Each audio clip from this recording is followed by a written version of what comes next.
Good morning, Dharma Master, Masters of the Abode, all Sipo. Good morning, everyone. I would like to thank this opportunity to share with everyone. It is so rare, and I am learning so much from the process.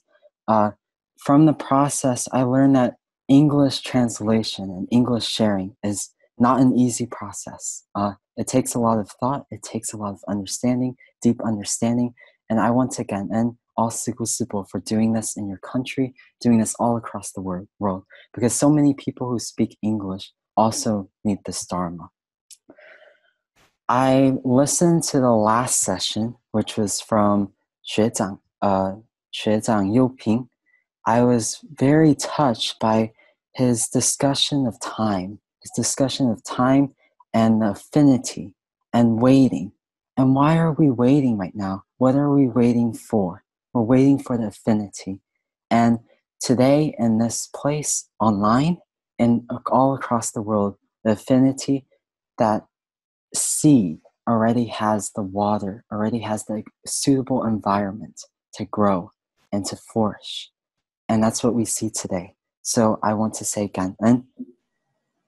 When 学长 Youping was talking about the time, he mentioned purpose. He mentioned that time is spent differently as giving up. When the Buddha was about to speak the Lotus Sutra, the Buddha waiting for the time when everyone was ready. And being ready was such a major, important part of the Lotus Sutra, because when someone's speaking the Dharma, the people who are listening also have to be ready. But he mentioned and said that waiting is different from giving up. And that struck me, because it turns out that this is what we look at every day. When time passes, is it passing with purpose? Is it passing with love? Is it passing with purpose, but not just giving up? Oftentimes what we see is people passing time, they call it kill time, because they have so much time, they don't know what to do with it. But we are so lucky to have that purpose, to know the principle of cause and effect, this affinity. Know that we are waiting for the time when everyone can listen to the Dharma, and that is very, very important. Well, when I came back to the US, I started learning to drive, and the first few lessons were pretty rough. I started driving, and I realized that what I thought was such an easy task was so difficult. Just a few days ago, I ran into a bush. And a few days ago, I also almost ran into a pole. So hard and so difficult. Learning something new, learning something that takes so much time. And I realized that oftentimes we think of something and we think it's idealistic. We think of the idealistic objective of what life should be. Many times what we hear is people saying that they want money, they want the highest rank, they want everything to be perfect. They're looking for that perfect life, and they look for it all their life. And what I feel like is it's just like learning something new. We have that idealistic feeling. We feel like it's ideal. The thing we're trying to look for, that ideal environment, is not usually what we see and what we actually encounter. For example, if we have, I heard a story a while ago about family members who were going out to buy a chair, and they looked through this whole pile of chairs and looking for the perfect chair. And they looked for it for hours and hours and hours, and they found the perfect chair, and they were so happy, and they took it home. And the first minute it got off the car, the chair started getting scratches all over the place. All this time is spent without the knowledge of Dharma, without the knowledge of purpose. And sometimes we don't step back and think, why are we looking for that idealistic environment, that idealistic situation, why are we looking for it? And will we ever find it? And while I was listening to the Dharma Master's teachings recently, the Dharma Master mentioned that regular people will always have that wish, the wish of something that's selfish, something that's, I want this, I want this, I want this idealistic environment, but it doesn't come true. And out of the millions of wishes, things that don't come true become very painful, and that pain is so strong. When I was learning Dharma at first, I always felt like there was something, I felt like it was negative. Why are we talking about suffering? Why are we talking about difficulties? But it turns out that I learned eventually that talking about the difficulties was preparing our hearts, preparing our mindset going forward. And one phrase that the Dharma Master said touched me deeply, and that was, we won't get hurt if our mind, if our thought process is prepared well. If we can prepare our thought process well, then when we encounter issues, when we encounter all of these non-idealistic situations that are bound to happen, we have something to look at. We have something that stays in our heart that keeps us going and keeps us motivated.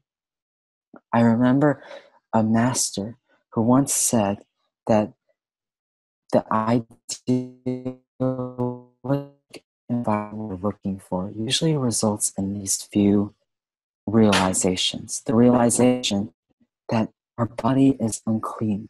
Wherever we go, the uncleanness is what we realize. Second, we struggle with feelings. Sometimes we are always looking for the feeling of happiness. But in reality, happiness can bring suffering as well when it's not done in the correct way. We also define what is right and what is wrong based on what we feel. What's right? I think this is right because I like it.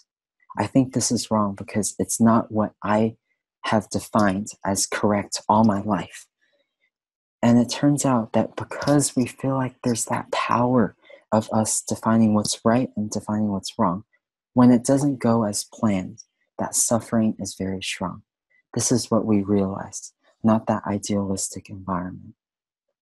But then, later on, I heard this, that when we require other people, when we expect other people to accommodate us, we're always saying, we want him to do this for me. We want her to do this for me. We want other people to accommodate me and make me feel like what I want is coming true. That results in a lot of disappointment, a lot of sadness. But what the right that we can never lose is the right to change ourselves. We can't always expect other people to change for us, but we can change ourselves. I would like to share a story that was from Stephen Crane. This is what he said. None of them knew. This is about a story of a few people on a very small boat. Stephen Crane was talking about the story of a few people whose boat sank, and they were on this white lifeboat trying to find land. And they spent months and months and days trying to find that land. And they were always looking around themselves. And this is what he started in his story. None of them knew the color of the sky. Why don't they know the color of the sky? Because they keep on looking at the surroundings. They're always looking for land. They're always looking at the waves and this big ocean surrounding lifeboat. And they don't know what the color of the sky is. And I feel like this is often what we experience too. When we're looking for that perfect environment, perfect idealistic results. We're always looking for it, but we don't look at the beauty of everything around us. While I was coming back from Taiwan, I saw this video of the plane descending from the cloud. Look at the environment above the cloud. It's so sunny. The sky is blue. Everything is so pure, so beautiful. But what's the environment under the clouds? That's what we don't always know on the plane. Here we go down and we enter that environment. This is San Francisco.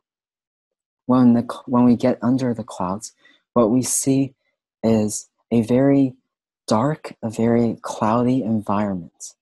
And a lot of people in the US say, wow, this is such a cloudy place. I feel so depressed. But what they can't see is the sunny environment above the clouds. And that's a matter of perspective. A matter of perspective that changes everything.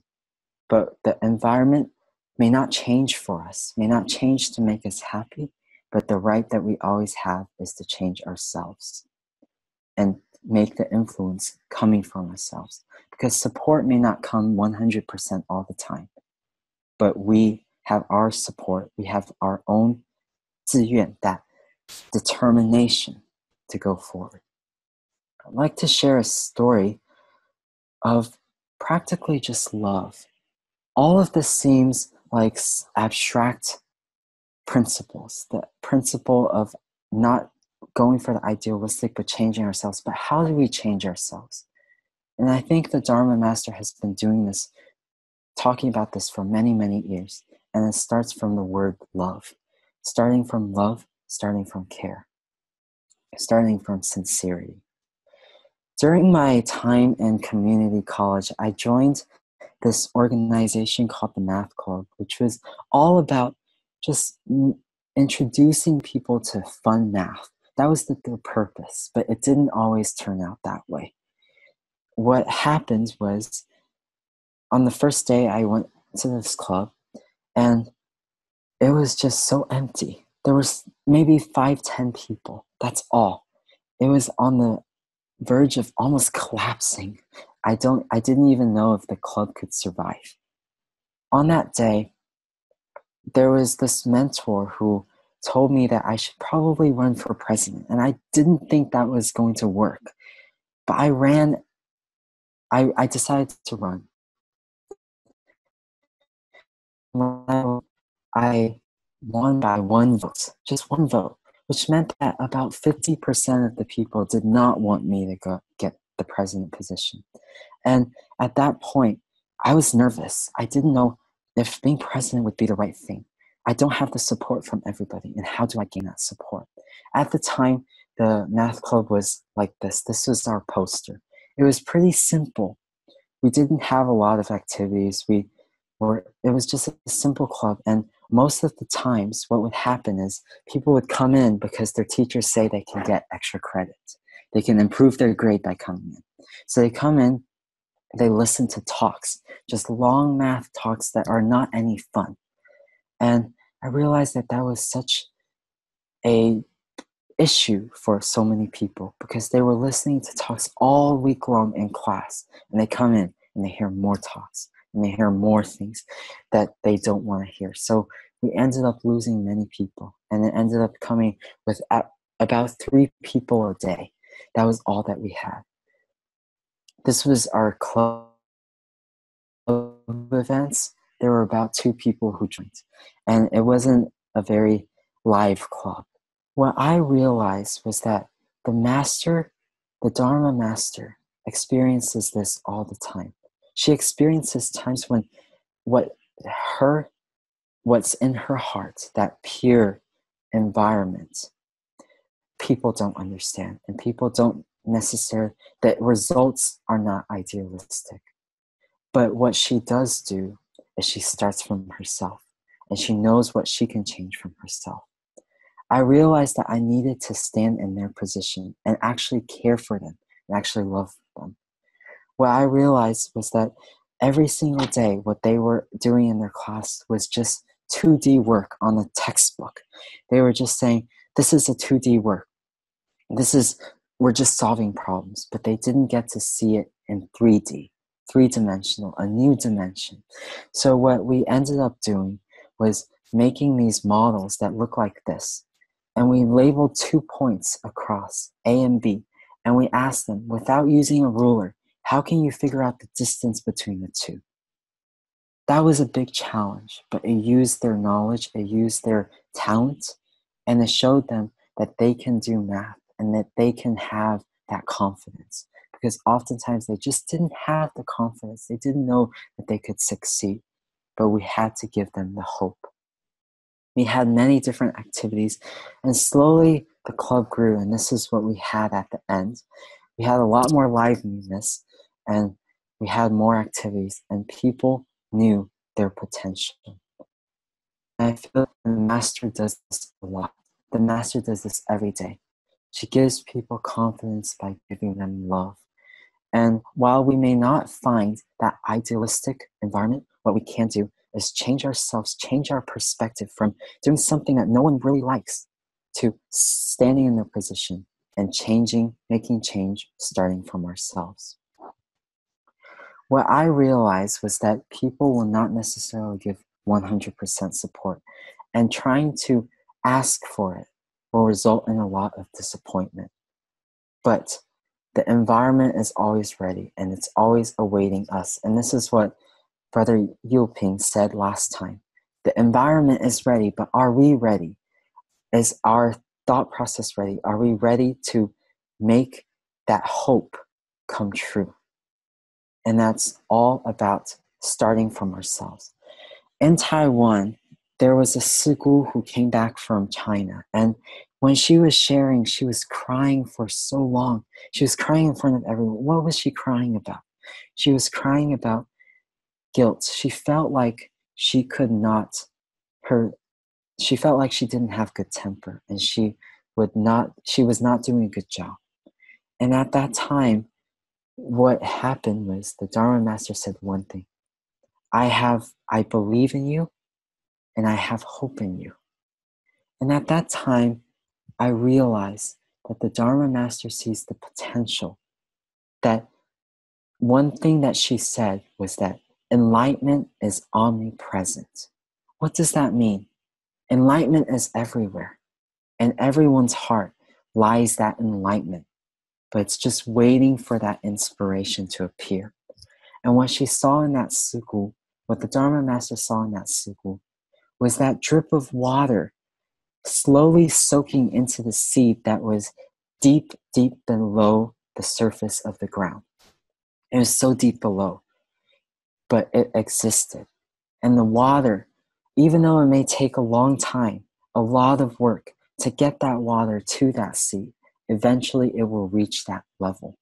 And when it reaches, no matter how much soil is above it, the life, the power of that seed will come up no matter what. And that's power. And the power just starts from that water droplet. So the Dharma Master sees hope everywhere. Usually what often seems like no hope, the Dharma Master has hope, because she can see beyond the surface and see that seed and get the water. But the only thing that she does fear is that when that water gets to the Dharma, that when that plant, that tree, that strong Bodhisattva tree starts to grow, do we see it as weed and just cut it off? Or do we actually take it as something precious? And that all comes from what we think is right and what we think is wrong. I am guilty of that sometimes, because I feel that this is what should be right. This is what should be wrong. Our whole world is defined by what we think is right and what we think is wrong. But the truth is that we don't have that much power. We don't have that much power. When something doesn't go the way we think it is, we sometimes can't control it. And that's the powerless feeling, because we define what's right and what's wrong. But no, this definition of who I am and what I think is right is often just a dream. But what is true is that plant that comes from the deep seed, that enlightenment seed that grows when the water comes up. But do we recognize it as something that is good? That all depends on what we define as right and as wrong. It's all a matter of just changing the thought process and fixing it and thinking of what is truly precious. And it all starts from gratitude. The gratitude, both the deep belief that the Dharma Master and the Buddha's teachings can make a big difference. When I was in Taiwan, a Sibo talked to me about Xun Fa Xiang. He said that many people think that, oh, Xun Fa Xiang is easy. I can choose whenever I want to do it. It's all online. I can just click on it and it starts. And I can listen to it whenever I want. I can choose when I want to listen to it. But he said he realized that that was not the case, that we had to have gratitude. That sometimes, that even this thing that seems like we can take for granted, that we feel like we can just go online and click on the button and we can listen to it. We can't take it for granted, because when we don't have that affinity, when we don't have the water for the seed, when the environment does not give us the readiness, no matter how much we want Dharma, no matter how much we want to Xun Fa Xiang, we can't get it. A few years ago, when I was online, live with Xun Fa Xiang, there were many times when my computer would just crash, and no matter how much I wanted to listen, the computer would crash and I would not be able to listen to it at all. And thinking back to that time, I realized that, yes, everything requires the affinity. And if we don't take advantage, and when we don't see that affinity, when we don't see that seed growing, and we don't recognize it, something can change our lives, and we cut it off, that can lose the opportunity for a very long time. And this is what the Dharma Master has been doing all this time, believing in the seed and letting us have that environment, because of her, having that environment that's ready for us. But it always depends on whether our heart, whether our mind, whether our thought process is also ready. In my time at community college, there was a certain period of time when I felt like I could not do any more work. There was so much classwork. There was tutoring. There was honors projects, research projects. And one time when I got an award from a very generous man, he came over to me and he said, you know what, you need to do more. More? How can I do more? He said, you're not doing enough. You need to do these. He gave me 2 things that I needed to do. Number 1, go to an honor society and become the webmaster of it. Number 2, go to the math club and become the president of it. And I said, okay, this is not possible. And I said, okay, I'll think about it, but I'm probably not going to do it. Later on, during the beginning of the semester, I said, okay, I'll go to the first meeting of both of those clubs. And I ran for webmaster because I felt like it won't be too much work. But then later on, when I went to the math club, I said to myself, okay, I'm not running for president. This is way too much. But at the last moment, when everyone made their president's speeches, something within me forced me to get up and go to the stage and make a speech and run for it. I don't know what gave me the courage, but the affinity was there. And I was very close to letting it go and not doing it. But that affinity was strong. And believing that everything, that affinity is there, is so important. That we can't take things for granted. And that we should know that when affinity is there, when that seed has the water, we should recognize it and we should let it flourish. And I am grateful for the whole process of being in community college, and the whole process of learning from that affinity. And at this point, I feel like I'm starting over again, because I'm leaving my college and I'm transferring to a different university, because the college that I used to go to only had 2 years. I feel like I'm starting all over again. But I have learned so much. And the Dharma Master says this: the beginning of every road and the end of every road will always have an appearance, will always have an expectation. We start something, we have that motivation, the end point. We feel that The endpoint should be something. We're trying to get to that endpoint. Those are all appearance. And the appearance is temporary. At some point, we will move on in life. But we have to see what was left behind, what we learned, and that deep spirit, what has changed, what has stayed forever, is not something that we see, is not the environment that was created, but was really the seed that we planted in everyone's mind, the good affinity that we had with everyone, and the fact that that seed will stay forever and always show the power of life. A few days ago, I was listening to the Dharma Master's teachings, and I heard this phrase, teachings that resonate with the listeners are wondrous. At that time, the Dharma Master said, there is no distinction between profound and superficial. There's no deep. There's no superficial. There's no easy Dharma. There's no difficult Dharma. Well, why is that? She said, the profound is simple and the simple is profound. That seems very difficult to understand. It seems like simple and profound, exactly the same thing. Why is that? Well, it turns out that Dharma is Dharma. And that's what the Dharma Master said. No matter what, the Dharma is the Dharma. But what is truly stands out is teachings that can resonate with the listeners, that listeners can take in. When listeners can take in a teaching, that is wondrous. It doesn't have to be separated between deep or shallow. It's just wondrous. And the wonders that teachings that listeners can hear. And this is something that the Dharma Master has been doing for many years. Knowing that the method that resonate, how does Dharma resonate with the listeners? That takes deep thought. And that takes deep compassion and great love. And that's what I learned from my time in community college and beyond. When we always talk about that seed and that fruit, the seed requires the right environment, the right wondrous teaching for it to flourish.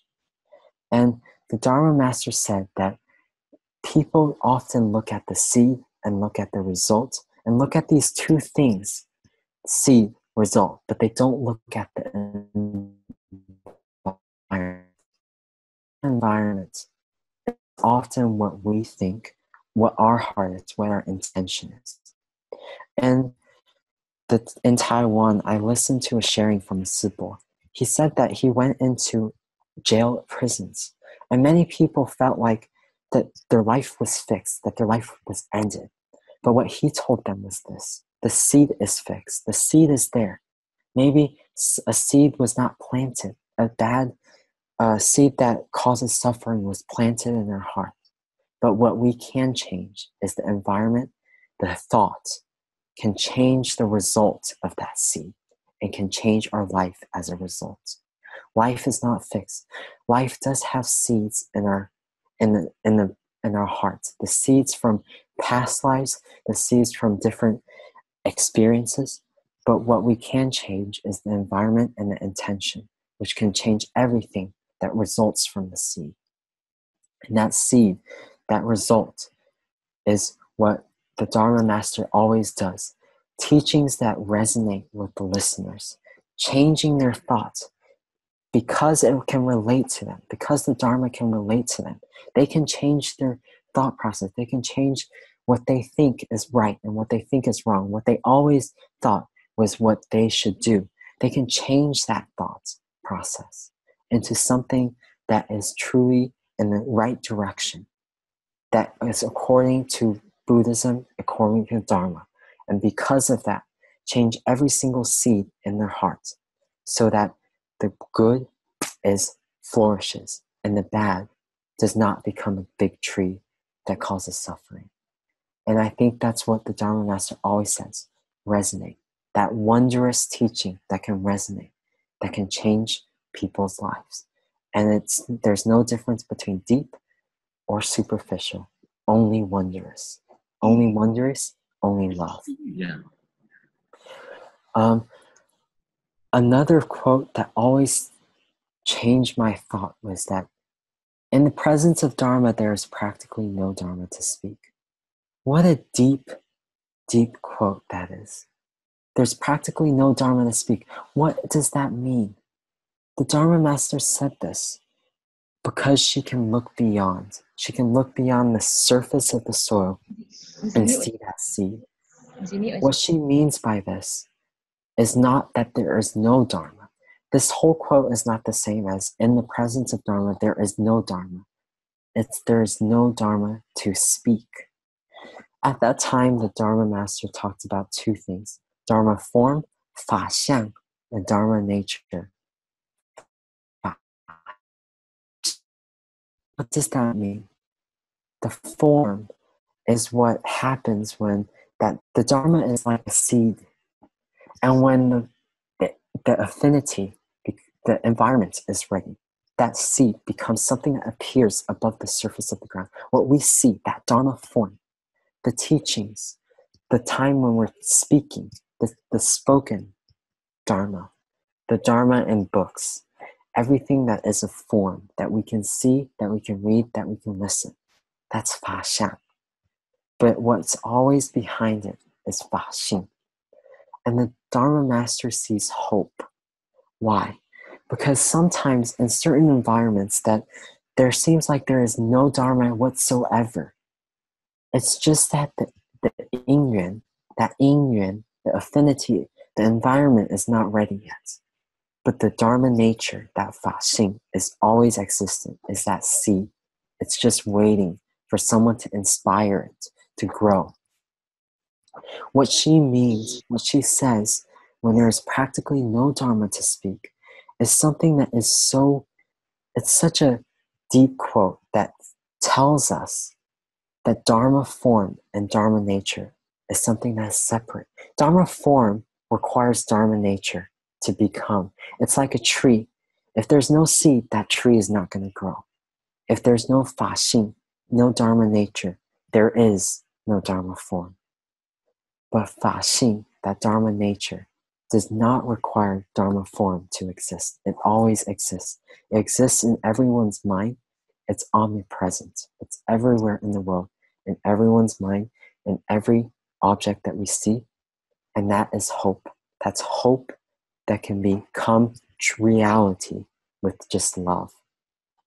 So just from this quote, there's practically no Dharma to speak. It shows us that there is hope even if we don't hear that speaking, even if we don't hear that appearance, don't see that appearance, don't see the Dharma in its form. We have to believe that the Dharma nature, that 法性, is always existent. And when we rely on the Dharma nature, nothing can change it. And that is true, deep seeing beyond the surface. When I was in Taiwan, I heard so many methods of the Dharma Masters trying to see that 法性 and trying to make it a reality, trying to have people see it and add water to that seed so that the seed could become a big tree. That was her purpose. She wanted to do it every day. She used so many different methods for different people. And I thought to myself, how am I ever going to be able to do that? There are so many methods. To this person, she uses this way to have that wondrous Dharma. The wondrous Dharma, which is something that resonates with the person who listens to it. How does she know so many methods? And how do we remember it as disciples? I felt intimidated at times. It feels like I'm looking at a tree, such a big tree, and I'm trying to memorize the patterns of every single leaf on the tree. Every leaf has a unique pattern, and I'm trying to remember it. How do I remember it? I don't know how to remember it. But when I heard form and nature, I realized that my direction was wrong. That sometimes that everything in the world starts from one. One becomes infinite. Infinite comes from one. And what's that one? It's that nature, that 法性, the Dharma behind every single thing. And the the Dharma Master told me many, many years ago that when we're learning the Dharma, we should be happy. We should not be intimidated. We should not be intimidated by the feeling that we have to learn so much knowledge that we can never remember it all. We should not be intimidated by that. But what we should see is everything behind it, that one that's the root to the infinite. What's that? It's the pure heart, the sincerity, the love. And the Dharma Master has all three. She has the pure heart. She has the sincerity. She has the love. And that allows her to very naturally see different situations in life and finds that wondrous Dharma, that method of speaking the Dharma that resonates with the people who listen to it. And the fact that she has she doesn't separate deep and superficial, but she only looks at the way that she can make the Dharma resonate with people is something that is a method that's looking at the seed of the tree instead of looking at the leaves. And when you see the trees, it's just like genes, the genes that can define everything that grows from it. When we learn that Fa Xing, every Fa Xiang, every form will come naturally. What the Dharma Master has been talking about for many, many years is to change the perspective of knowledge into wisdom. And knowledge and wisdom is something very different. When every single day we're trying to learn more information, more knowledge, I want to memorize, smarter. I want to know my ability. I want my ability to be better. All of these, trying to increase the knowledge, will often result in a feeling of being very tired and very intimidated. But what the Dharma Master always does is she says, turn it into wisdom. Learn the wisdom. And when you learn the wisdom, you realize that Dharma is not a matter of going to school. It's not just listening every day, spending an hour sitting, feeling tired, and just trying to listen and remember everything. It's improving life from what we hear. And every day, when we find our life improving, there's no feeling of being tired of the Dharma. We actually see the nature, not being attached to the form. I feel that from everything I've studied so far in my life, I feel that there's so much that's beyond the appearance, that's beyond what we see, but we don't see it. But the Dharma Master does. And if we have deep faith, we can realize it someday. In physics, I often learned about quantum mechanics, which practically said that if you have an object, you can't really know where that object's position, where it is at this time. You don't always know where it is, but you know the likelihood of it being somewhere. And that astonished me, because what this means is that sometimes particles can jump through a barrier, can jump through something that feels like it's impossible to pass through. And that's amazing. We can't see it, but it exists. So belief, deep faith, love can change everything. And I think it's something to believe in. Love is something to believe in. Not everyone will believe in us, but we can believe in the Dharma, and we can believe in ourselves to make the change that is necessary. So everything that the Dharma Master has taught us always comes back to, is never negative. Dharma is never looking at the negative, but looking at preparing our minds, preparing ourselves to see, to face the greatest challenges in life and make the best out of it. 感恩大家。感恩 Brother Christopher for such wonderful sharing. Brother Yoping, Hualien side, maybe over to you all briefly for insights before we go to Q&A. Thank you so much. Thank you so much, Brother Christopher, for the sharing. It's really, really awesome. Okay, so thank you for Sister Tzu Chi and the team. They have made this Q&A posting. So if you are in a WhatsApp group, you could click on the link, or if not, you can also use this QR code. And feel free to post any questions you would like to give to Brother Christopher while I try to feedback a little bit, and take this time to quickly fill in your questions, and then later on we have Brother Christopher to answer for us. Thank you again, Brother Christopher, for the sharing. It's really, really amazing. I want to say, Dharma is truly formless and is omnipresent, and it's just like what you have shared in your own life in the math club, how you actually applied it into your every daily living.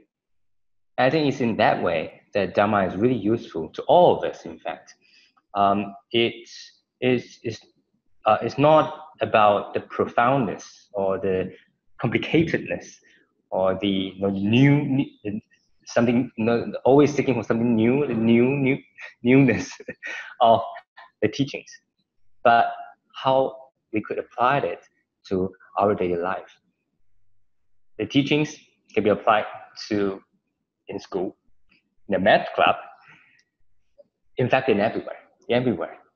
How we could use love, how we can use something formless, but transform it into each of every form in our life. Just like water, Dharma is like water. Water fits into every container. Each container can have different shape, but that same water can fit into every container. So all the teachings that we listen to every day, every morning, our wisdom at dawn, try to transform it and fit it into our life and use it out. I think like what Brother Christopher shared just now also, the Dharma is not in the speaking, the form, that that there's practically no Dharma to speak. Not that there's no Dharma, but there's no Dharma to speak. And so sometimes I feel that when Master says, just do it, the Master says when it's right, just do it, there is actually very deep Dharma in there. Because when we are able to do it, when we actually do it, that is the Dharma at work. That when we do it, when we apply it, when it's really happening, like how the math club will transform, or how maybe when we apply the Dharma, how the relationship between people really transform, how suffering sentient beings or the people we're helping with, or how our heart, our worries have diminished, or how our egoistic thinkings have diminished. All of this, when we actually do it and use it, that is Dharma really working. Speaking of the Dharma itself, or chanting them, or reading them, they are not the Dharma working itself. It's trying to point at the Dharma. But without using it, there's no use. It's too empty. And so the Master says, when it's right, just do it. That is really important. Really applying it, and we see how it's really practical, how it's very visible, how really in our daily life, for 16-year-olds, for every different age, it's all very possible, just like a seed, always present. Let us be ready to grow kind of seed, and not a seed that is encased in the stone, that even when the sun is there, even the rain is ready, when oxygen is ready, but if we are encased in a stone, we cannot grow. Let ourselves be a seed that's ready. Even if we are in the desert, but if our seed is ready, when the rain comes, we are ready to grow. So let us open our heart, be always ready, and not let the Buddha wait for us, but let us be ready, waiting for the opportunity to ripe and grow immediately. So thank you, Brother Christopher, for the sharing. I think we have some questions already coming in. Let's take a look. Okay. Yeah, I think one of the first questions people are very intriguing about is why at such a young age you chose to dedicate your life into a master's mission or into Tzu Chi itself. I mean, we have many of our kids that doesn't really want to come in, but why? What transforms you? What makes you decide to come in? Maybe that could be the first question. But Christopher. And then, I often want to just say that while I'm mentioning what I feel about the question, I'm just so grateful for what the Dharma Master did to inspire me. What brought me in at the beginning was just the feeling that just listening to the Dharma Master's teachings and really it's completely changing my perspective on what the direction of life should be. Like mentioned, the observation, the deep observation in Dharma, observing, figuring out how to face. I feel like the Dharma is always teaching me how to face the difficult challenges that I see. And that brought me in. And the fact that so many people in Tzu Chi devote their life to this mission makes me feel that there must be something very, very special in it. And that brought me in. I did see a few questions from the beginning, from earlier, and that made me think a lot, and I'm grateful for them, so I want to mention them a bit.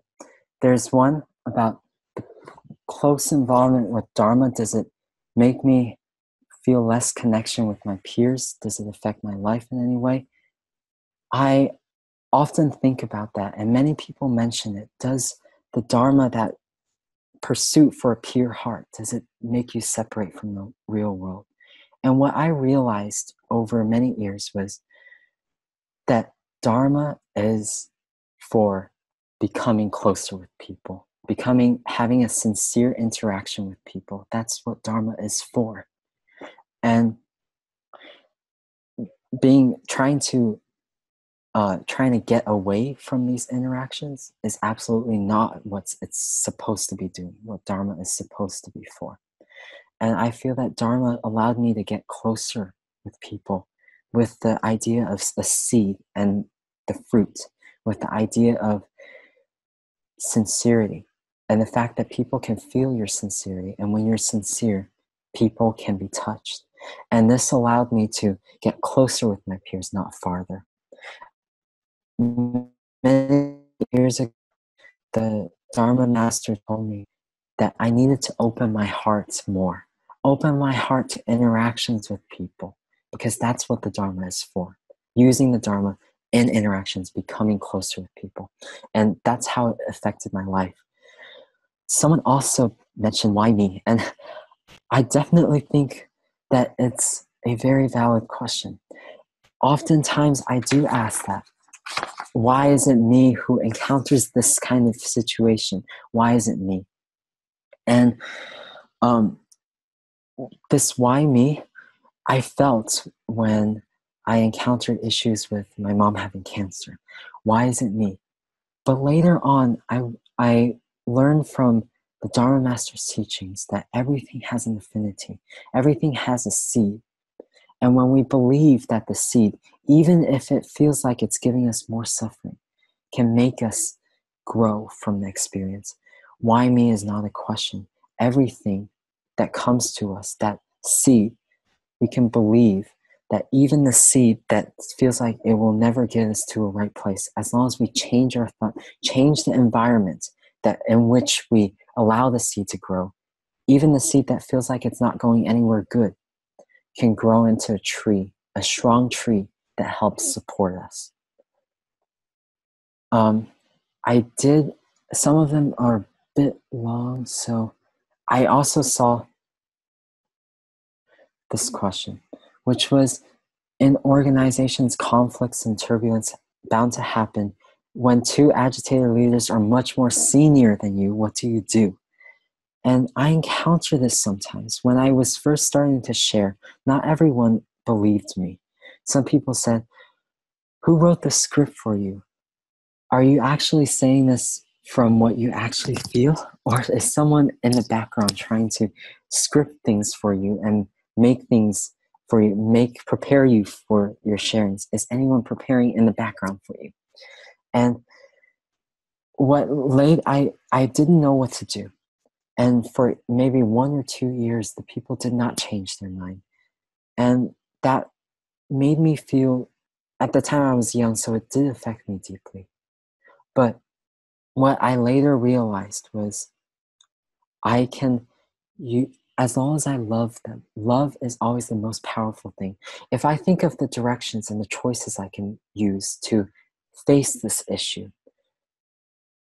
trying to confront the person who does not believe in me, trying to ignore the person who doesn't believe me, neither of those are going to make the situation better. The only choice that I have is to face it and to use love. There's no actually not do the direction that will not make things worse.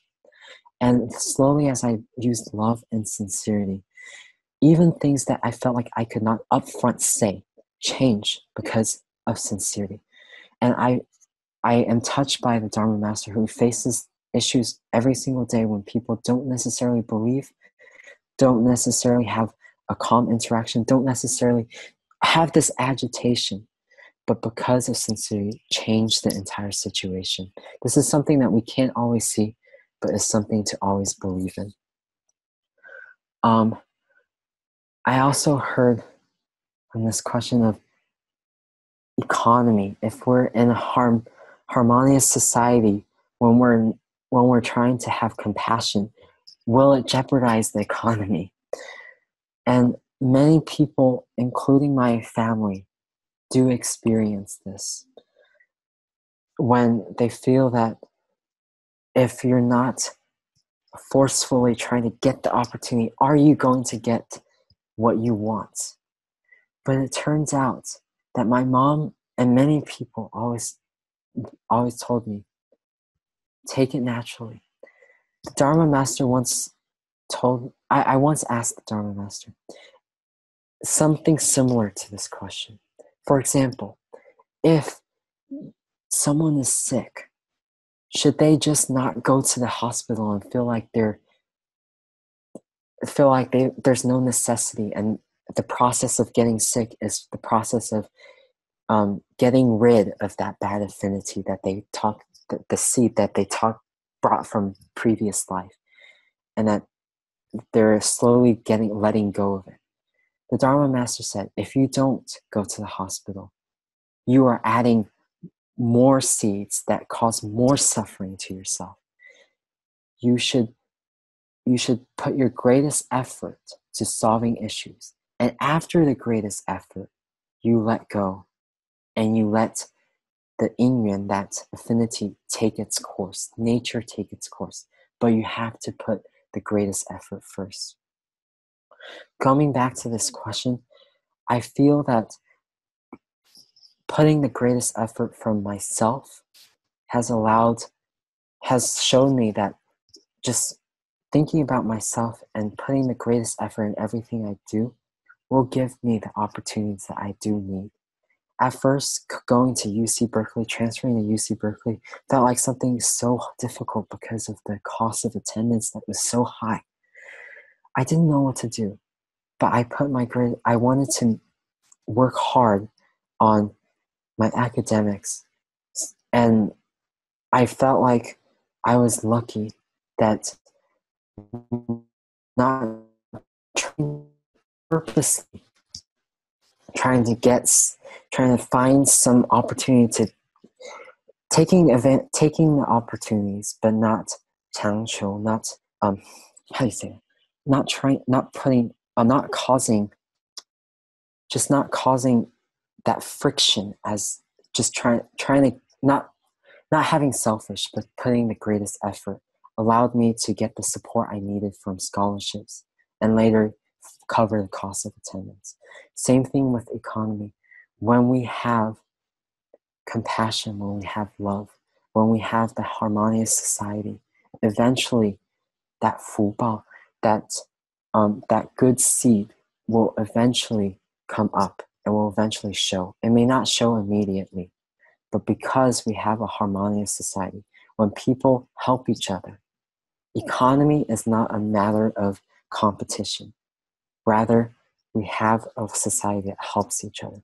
And even economy, even wealth in this world, in the US, for example, when we look at the recent situations when very, very rich people, just one thought that was not correct led them to completely collapse their whole life, do the incorrect thing. Even money is worth nothing because the life depends on the thought, depends on their ability to help others. And so harmonious society will eventually and very naturally have that affinity to have a prosperous society. That's what I always will believe in. And this was already answered. There was one question that, and all of these questions, I'm not answering them from myself, but really just from what touches me from the Dharma Master's teaching. I do want to mention that. Why aren't brothers and sisters helping? Isn't this what family is about, helping and supporting each other? This question did make me feel sad when I read it. I'm not sure if it's about personal family or about the family of Tzu Chi. But either way, I encounter this sometimes too. In my family, when I wanted to get into Tzu Chi, not everyone supported me. Some people felt like, why are you doing this? And didn't support me. And that feeling became deeper and deeper. Even now, some people in the family don't trust me. But what the Dharma Master did talk about was sometimes the inyuan, that affinity, doesn't look like it's helping you go forward. Sometimes people may yell, sometimes people may oppose, seem like they're opposing. But in reality, that affinity comes from maybe many lives ago that was planned to have this resistance occur. This resistance that we face was planned to have that resistance, face that resistance, and allow us to think through it and face it and grow from that experience. And sometimes it feels like people aren't helping, but believing that everyone has love and believing that everything is a good affinity, even the things that don't seem like they're right, and that we can change the way we face it, not asking the outer environment to accommodate us, but asking ourselves to change our thought and mind, can make that seed grow differently from what we think it will. And I feel that this is what I've seen. Sometimes I have that feeling of no one's supporting, not 100% support. But when I can support other people, when I have the willingness to support other people, eventually they will be touched and they will come back and support me. I think the time is about over. I want to thank everyone for giving me this opportunity to learn. All of these questions allow me to deeply think. And most importantly, I want to thank the Dharma Master, Tzu Chi Sugu, everyone online, including 学长 Youping and everyone. 感恩, thank you.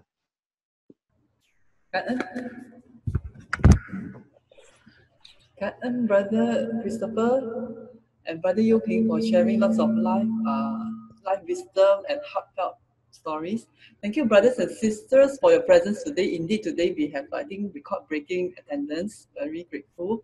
Hope that each of us could sustain the Dharma joy and take in another piece of Masters and Hualien love to our life, as well as Brother Christopher wisdom.